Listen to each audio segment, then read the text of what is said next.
पंचकुला मेरे लिए कोई नया नहीं है। हाँ, ये सच्चाई है कि टिकट मिलने के बाद मैं पंचकुला पहली बार पहुंचा हूं और बहुत भारी उत्साह जन जन के अंदर है। चंद्रमोहन जी मुझे पहले ये बात बता चुके थे कि बहुत भारी उत्साह है और आप आएंगे तो वो आपको देखने को मिलेगा। जहाँ तक रणनीति की बात है, हर चुनाव रणनीति के साथ ही लड़ा जाता है और जहाँ तक कांग्रेस पार्टी के कार्यकर्ताओं की बात है, जो कांग्रेस पार्टी की रीढ़ है, उन्होंने मन बना लिया कि वे खुद कांग्रेस पार्टी के उम्मीदवार बनकर, वरुण चौधरी बनकर इस चुनाव को लड़ेंगे और जीतेंगे। वरुण जी, क्या अंबाला हल्के के लिए क्या मुद्दे हैं, क्या सोचा है जो आप आगे बढ़ाना चाहेंगे? देखिए, आज जन जन दुखी है और वही कारण है, आप देखते हैं कि भारतीय जनता पार्टी के उम्मीदवार जहां जहां जा रहे हैं, उनका किस प्रकार से तिरस्कार जनता कर रही है। वो क्यों कर रही है कि कहीं ना कहीं वो जो नीतियां थी वो कुनीतियां थी, जिसको हरियाणा प्रदेश की जनता ने पसंद नहीं किया। पूरा प्रयास रहा, मैं मुलाना विधानसभा क्षेत्र से विधायक बना, 200 के करीब प्रश्न लगाए, ध्यान आकर्षण प्रस्ताव लगाए, बहुत से विधेयकों पर चर्चा करके उनको प्रदेश हित में बदलवाया कि कोई सी एक मुद्दे पे नहीं रहा। और जब मैंने चुनाव लड़ा था जी, तब यही बात रखी थी कि आपकी आवाज को विधानसभा में गुंजवाऊंगा, जो एक विधायक का कार्य होता।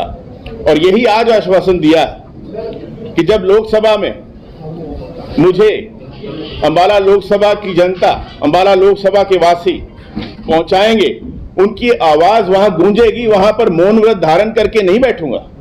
पिछले 10 साल में कोई आवाज सुनाई नहीं दी कि किसी ने कोई यहां का मुद्दा उठाया। तो ये मेरा आश्वासन है अंबाला लोकसभा वासियों से कि आपकी आवाज लोकसभा के अंदर गूंजेगी, क्योंकि सब कुछ ठीक नहीं रहा जैसे आपने कहा, लेकिन उसके बाद भी वहां मौन धारण रहा, तो यह मौन टूटने जा रहा है। वरुण जी, ऐसा लगता है कि आपको प्रचार में पीछे चल रही है कांग्रेस, क्योंकि बीजेपी की लिस्ट की बात करें, बीजेपी के उम्मीदवार की बात करें, 15-20 दिन से लगातार प्रचार कर रहे हैं। कांग्रेस प्रचार में पीछे नहीं है। 5 हफ्ते पहले भाजपा के उम्मीदवार आ गए थे सामने, और ये भी हास्यास्पद बात रही है कि भारतीय जनता पार्टी के पास अपनी पार्टी के उम्मीदवार भी नहीं थे। और जहां तक प्रचार की बात है, आपने देखा प्रचार तो भारतीय जनता पार्टी के उम्मीदवारों का झाग की तरह बैठ गया। प्रयास किए गए, आप भली भांति जानते हैं, इतने सालों से आप पत्रकारिता में हैं, कि कोई भी चुनावी रैली महीना पहले, 1.5 महीना पहले नहीं हुआ करती। हमारे प्रदेश के मुख्यमंत्री जी ने अंबाला लोकसभा के अधिकतम विधानसभा क्षेत्रों में रैलियां भी कर दी और वो फेल साबित हुई हैं। आपने सब देखा है, चाहे वो रायपुरानी था, चाहे अंबाला था, चाहे बराड़ा था, कुर्सियां खाली मिली हैं। कोई मैं अपने पास से नहीं कह रहा, ऑन रिकॉर्ड है। तो झाग की तरह भारतीय जनता पार्टी का जो प्रचार है उम्मीदवारों का, वो बैठ चुका है और जनता मन बना चुकी है जुमलेबाजी के खिलाफ और कांग्रेस पार्टी को वोट देकर विजयी बनाने का मन जन जन बना चुका है।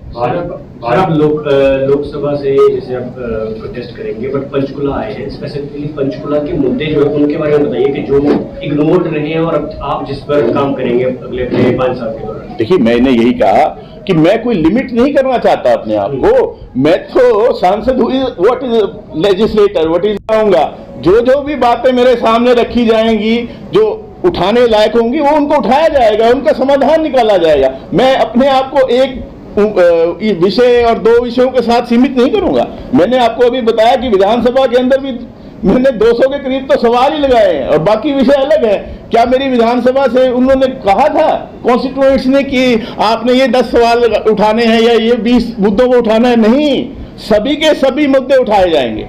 वरुण जी, एक कांग्रेस के मैनिफेस्टो को लेकर जो सस्टेन कैंपेन बीजेपी चला रही है, उसको आप कैसे काउंटर करेंगे? देखिए, भारतीय जनता पार्टी को तो अच्छा लग ही नहीं रहा है, क्योंकि वो उनके खिलाफ, जनता के हित में, उसमें कोई जुमलेबाजी की बात नहीं। और कहा जाता था कि घोर कलयुग आएगा, शायद यही घोर कलयुग है कि जुमलेबाज भी गारंटियां दे रहे हैं। जुमलेबाज गारंटियां दे रहे हैं, यही घोर कलयुग है। कांग्रेस पार्टी ने जो कहा है करके दिखाया है और आगे भी करके दिखाएगी। वरुण जी, आप किसानों के बीच में पहुंचे, उनसे बात हुई? ऐसा है जी कि जब किसान आंदोलन शुरू हुआ था, पीपली में सबसे पहले एक इकट्ठ हुआ था, रैली हुई थी। मैं एकमात्र विधायक वहां पहुंचने में कामयाब हुआ था, पुलिस की रोक के बाद भी, और वहां पर मैंने जाके संबोधित भी किया था, उनको अपना समर्थन भी दिया था। अपनी 1 महीने की जो विधायक की सैलरी होती है वो भी देकर आया था, और हमेशा ही चाहे विधानसभा के अंदर चाहे विधानसभा के बाहर किसानों के मुद्दे मैंने अपने आप हमेशा उठाए। जो अभी हरियाणा में जो किसान हैं बार बार डिमांड कर रहे हैं, हमारी मांगे पूरी नहीं हुई है, लेट होते रहे हैं, इसको कैसे देखते हैं? मतलब कांग्रेस को क्या आप? देखिए, कांग्रेस तो पहले ही एमएसपी की गारंटी देने की बात कर चुकी है, जो भारतीय जनता पार्टी पीछे हट रही है। 2016 में कहा गया था कि किसानों की आय दुगनी कर दी जाएगी 2022 तक। आज ये भी नहीं बताया गया कि भाई 5% की कर दी, देरी से चल रहे हैं, बाकी पूरी कर देंगे। कोई बात ही नहीं, कोई बात ही नहीं है।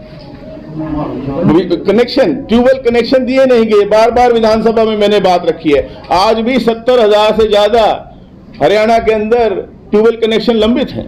5 स्टार की लिमिटेशन कर दी थी, मैंने विधानसभा में उठाया था कि जब हमारे ट्यूबवेल कनेक्शन जो पब्लिक हेल्थ के हैं उनमें तो 5 स्टार मोटर नहीं है, सारी की सारी जिम्मेदारी बिजली बचाने की सिर्फ किसानों की है, उपभोक्ता और भी हैं, सबकी जिम्मेदारी होनी चाहिए। तब जाके आपने देखा था कि 5 स्टार की जगह 3 स्टार हुआ था, और अब हमारे जो सरकारी ट्यूबवेल है पीने के पानी के लिए उनके अंदर भी स्टार रेटेड मोटर्स हैं। पूरे हरियाणा में जो 2 मई को नामांकन पत्र भरा जाएगा जी। हरियाणा में आम आदमी पार्टी का आपको पूरी तरह से समर्थन नहीं है और इंडिया गठबंधन का अनाउंसमेंट भी हो चुकी है, लेकिन किसी भी कांग्रेस के मंच पे आम आदमी पार्टी नहीं दिख रही है, खुले तौर पर वो आपका समर्थन कर रही है। देखिए, कल भी मैं यमुनानगर और जगाधरी में था, वहां से जो हमारे आम आदमी पार्टी के वरिष्ठ नेता हैं श्री आदर्श पाल जी, उन्होंने जितने भी हमारे कार्यक्रम थे, चाहे वो दफ्तर का उद्घाटन था चाहे और कार्यक्रम थे, वो वहां भी साथ रहे अपने सभी नेताओं के साथ, और उसके बाद उन्होंने अपने निवास स्थान पर भी एक बहुत बड़ा कार्यक्रम जो है सभी कार्यकर्ताओं का रखा था और आश्वासन दिया कि सब जो है मिलजुल कर ये लड़ाई लड़ने जा रहे हैं। आपने बहुत अच्छा कार्यकर्ता और सम्मेलन किया है, उसमें क्या संदेश दे रहे हैं कार्यकर्ताओं को? कार्यकर्ताओं की आवाज पर ही मुझे उम्मीदवार बनाया गया। यहां से आवाज अंबाला लोकसभा वासियों की आवाज दिल्ली तक गई है, तब मुझे उम्मीदवार बनाया गया है। तो नामांकन आप कब करेंगे और क्या पंचकुला में या पंचकुला विधानसभा क्षेत्रों में अपना कार्यालय खोलेंगे आप? जी हाँ, जल्द ही। की तारीख कब रहेगी आपकी? 2 मई को नामांकन पत्र भरा जाएगा और कार्यालय 1-2 दिन में जल्दी ही खुल जाएगा।